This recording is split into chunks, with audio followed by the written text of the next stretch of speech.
समाचार। केंद्रीय सड़क परिवहन मंत्री नितिन गडकरी मंगलवार को प्रदेश में 9300 करोड़ रुपए की राजमार्ग परियोजनाओं की आधारशिला रखेंगे। केंद्रीय स्वास्थ्य मंत्री डॉक्टर हर्षवर्धन ने कहा, देश इस वर्ष के अंत तक कोरोना संक्रमण के उपचार के लिए वैक्सीन विकसित कर लेगा। प्रदेश में कोरोना संक्रमितों की संख्या 52,000 के पार, लगभग अब तक 40,000 लोग हुए स्वस्थ।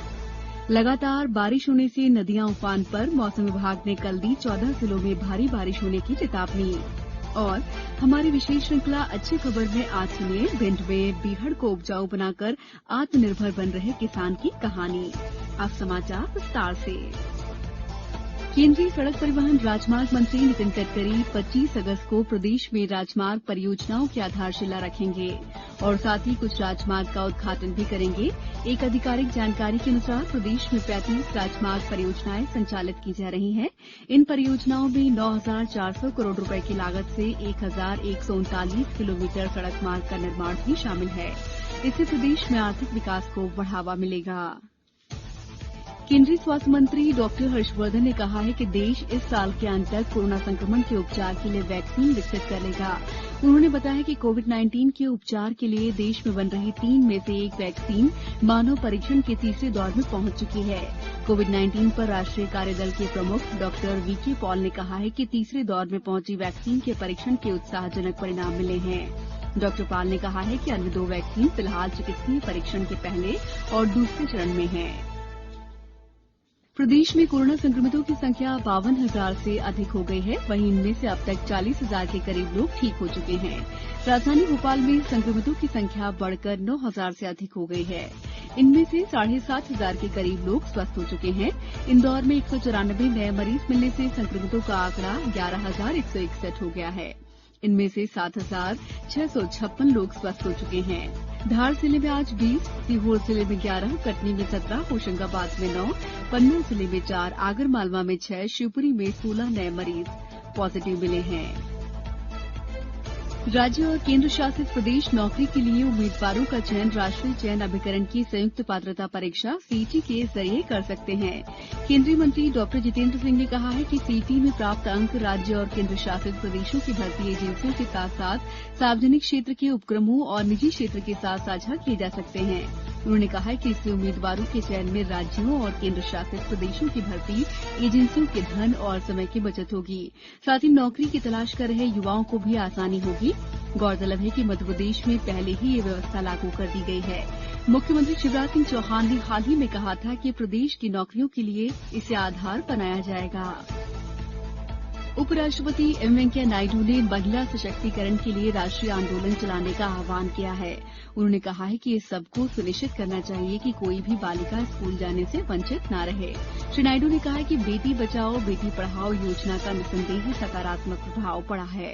उन्होंने कहा कि समाज की मानसिकता बदलने के लिए और बहुत कुछ किए जाने की जरूरत है। उपराष्ट्रपति ने फेसबुक पर मतभेद समाप्त करो, महिलाओं का सशक्तिकरण करो शीर्षक से एक पोस्ट में कहा है कि देश की लगभग 50% आबादी को राजनीति सहित सभी क्षेत्रों में समान अवसर दिए बिना प्रगति नहीं की जा सकती। समाचारों में वक्त है ब्रेक। सहित जबलपुर, सागर, इंदौर, उज्जैन, होशंगाबाद, रीवा, शहडोल और ग्वालियर जिलों में तेज बारिश हुई। वहीं कई शहरों और ग्रामीण क्षेत्रों में सड़क संपर्क भी बाधित हुआ है। अशोकनगर से हमारे संवाददाता ने बताया है कि लगातार हो रही तेज बारिश से नदी नाले उफान पर हैं। उत्तर प्रदेश को जोड़ने वाला राजघाट पुल पानी में डूब गया है। जिले में भारी बारिश के चलते राजघाट डैम के 10 से अधिक गेट खोल दिए गए हैं। उमरिया जिले में लगातार हो रही वर्षा से नदी नाले और रपटों के ऊपर पानी बह रहा है। मंगठार डैम के 3 गेट खोल देने से जिले की जोहिला नदी में जलस्तर बढ़ गया है। बुरहानपुर में ताप्ती नदी खतरे के निशान के ऊपर बह रही है। प्रशासन ने निचले इलाकों में अलर्ट जारी कर दिया है। आगरमालवा जिले में पिछले 24 घंटों से हो रही तेज बारिश से जिले में स्थित कुंडालिया बांध के 10 गेट खोले गए हैं। वहीं खंडवा में भी ओंकारेश्वर में बने बांध के गेट खोल दिए गए हैं। उज्जैन जिले में तेज बारिश होने से शिप्रा नदी भी उफान पर है। मौसम विभाग ने आज शहडोल, उमरिया, बालाघाट, उज्जैन सहित 14 जिलों में भारी बारिश की चेतावनी जारी की है। हमारी विशेष श्रृंखला अच्छी खबर के 59वें अंक में सुनिए भिंड में बीहड़ को उपजाऊ बनाकर आत्मनिर्भर बन रहे किसान की कहानी पर खास रिपोर्ट।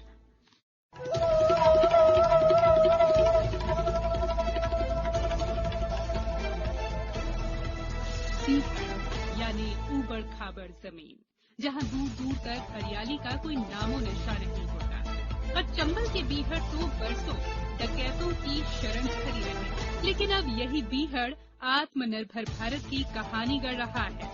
भिंड जिले के अटेर तहसील के एक किसान ने बेकार पड़ी बीहड़ भूमि को न केवल समतल कर उपजाऊ बनाया, बल्कि खुद के साथ साथ दूसरों को भी आर्थिक रूप से आत्मनिर्भर बना रहे हैं। दुल्हागन गांव के किसान विष्णु शर्मा के पास बीहड़ भूमि है, जिस पर कोई भी फसल न होने से वे आर्थिक रूप से परेशान थे। 5 साल पहले उन्होंने इसके समतलीकरण का काम शुरू किया और आज वे 10 बीघा समतल उपजाऊ जमीन के मालिक हैं और उन्हें सालाना 6 लाख रुपए तक की आय हो रही है।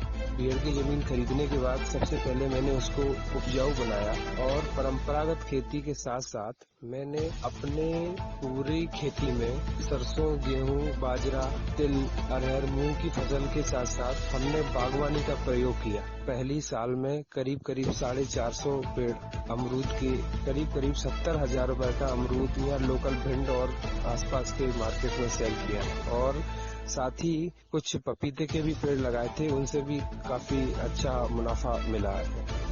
विष्णु शर्मा की मेहनत का फल उन लोगों को भी मिल रहा है जो उनकी खेत पर काम करते हैं। लोकल के कुछ लोगों को रोजगार से जोड़ के रखा है। अभी हमारे पास वर्तमान में करीब 5 से 6 लोग यहाँ निरंतर काम करते हैं, जो कि खेत में तरह तरह के जो काम रहते हैं, निराई, गुड़ाई, बुवाई वगैरह। किसी ने सच कहा है, अगर इरादा मजबूत हो तो चट्टान काट कर पानी निकाला जा सकता है। विष्णु शर्मा ने बीहड़ को हरा भरा कर अपने बुलंद हौसलों का परिचय दिया है और सभी के लिए बन गए हैं एक मिसाल। भिंड से अनिल शर्मा के साथ समाचार कक्ष से मैं संयुक्ता बैनर्जी।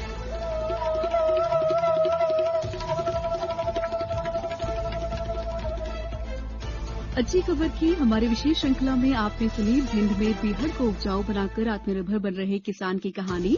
अच्छी खबर में हर रविवार आप रूबरू होते हैं प्रदेश के किसी भी इलाके की उस खबर से जो सकारात्मक है और समाज को दिशा देने में मददगार हो सकती है। स्कूल शिक्षा और साक्षरता विभाग ने देश भर के स्कूलों के अध्यापकों और प्रधानाचार्य से नई शिक्षा नीति 2020 को लागू करने की प्रक्रिया पर सुझाव मांगे हैं। अध्यापक अपने सुझाव इस महीने की 24 से 31 तारीख तक अपलोड कर सकते हैं। सभी सुझावों पर राष्ट्रीय शैक्षिक अनुसंधान और प्रशिक्षण परिषद एनसीईआरटी के विशेषज्ञों का दल विचार करेगा।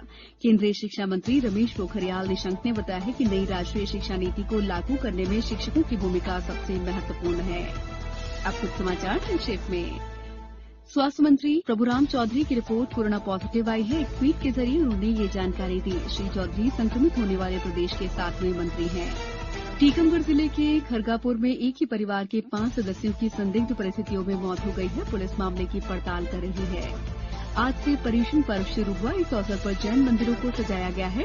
टीकमगढ़ और होशंगाबाद जिले में कोरोना संक्रमण के कारण मंदिरों में 5 लोगों को ही अनुमति दी गई है। अशोकनगर जिला कलेक्टर ने जिले में ढोल क्यारस पर विमान और मुहर्रम पर ताजिए की गश्त पर प्रतिबंध लगा दिया है। वहीं ताजियों और गणेश प्रतिमाओं के विसर्जन के लिए भी निर्देश जारी किए हैं।